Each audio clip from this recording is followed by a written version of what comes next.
Macaulay ने भारतीय शिक्षा व्यवस्था का नाश किया। 7,32,000 गुरुकुल जो इस देश में चला करते थे, संस्कृत भाषा के आधार पर शिक्षण दिया करते थे। 97% हमारे देश में साक्षरता हुआ करती थी उन गुरुकुलों की मदद से। इंजीनियरिंग पढ़ाई जाती थी, मेडिकल पढ़ाया जाता था, मैनेजमेंट पढ़ाया जाता था, धातु शास्त्र पढ़ाया जाता था, चिकित्सा शास्त्र होता था, सर्जरी पढ़ाई जाती थी। ऐसे 18 उच्च शिक्षा के विषय हुआ करते थे।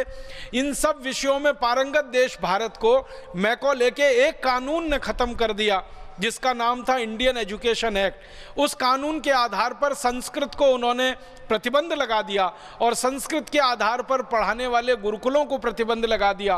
गुरुकुलों के आचार्यों को जिंदा जला दिया, उनके घरों में उनके घरों के साथ जला दिया, हाथ पैर उनके काटे, उंगलियां काटी, भयंकर अत्याचार करके गुरुकुल बंद किए गए। आज़ादी के बाद क्या होना चाहिए था? जो कुछ मैकॉले ने किया उसका उल्टा करना चाहिए था भारत सरकार को। अंग्रेजी खत्म होनी चाहिए थी, अंग्रेजों के बनाए गए कॉन्वेंट स्कूल और पब्लिक स्कूल बंद होने चाहिए थे, और जो गुरुकुल कभी चला करते थे इस देश में, जिनके आधार पर 97% साक्षरता थी पूरे देश में, उनको पुनर्जीवित करना चाहिए था। लेकिन भारत सरकार ने ऐसा कुछ नहीं किया। ना अंग्रेजी को ख़त्म किया, ना कॉन्वेंट स्कूल बंद किए, ना पब्लिक स्कूल बंद किए, ना वो झूठा इतिहास सरकार ने बदला। मुझे तो बहुत दुख होता है ये कहते हुए कि भारत के इतिहास की पुस्तकों में महाराजा रणजीत सिंह को डाकू कहा गया। भारत के इतिहास की पुस्तकों में अमर शहीद भगत सिंह को आतंकवादी कहा गया। भारत की इतिहास की पुस्तकों में अमर शहीद चंद्रशेखर आजाद को आतंकवादी कहा गया। भारत की पुस्तक में अमर शहीद अशफाक उल्लाह बटुकेश्वर दत्त को आतंकवादी कहा गया। पंडित राम प्रसाद बिस्मिल को आतंकवादी बताया गया।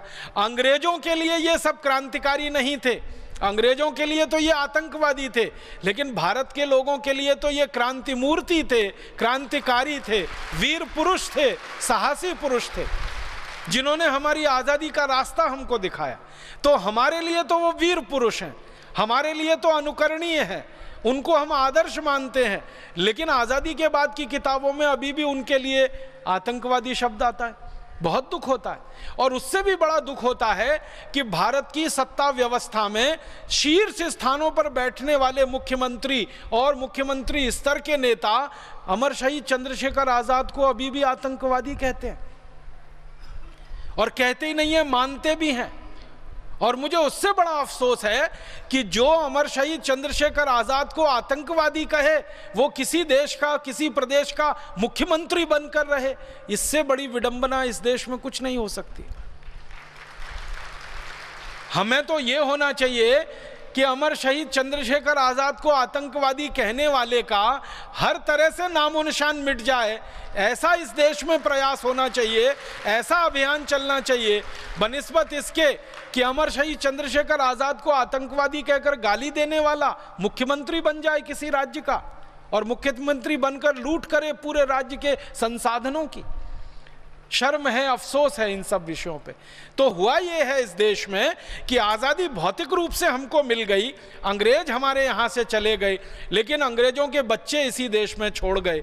मैकॉले मर गया, लेकिन मैकॉले के मानस पुत्र इस देश में अभी भी जिंदा हैं, जिनको हम काला अंग्रेज कह सकते हैं।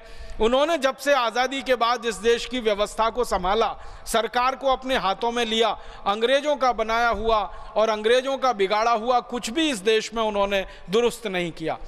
हमारे देश में भाषा अंग्रेजी है, भूषा अंग्रेजी है, भोजन अंग्रेजी है, भजन अंग्रेजी है, भेषज अंग्रेजी है, कानून अंग्रेजी है, कृषि व्यवस्था अंग्रेजी है, अर्थव्यवस्था अंग्रेजी है, चिकित्सा व्यवस्था अंग्रेजी है।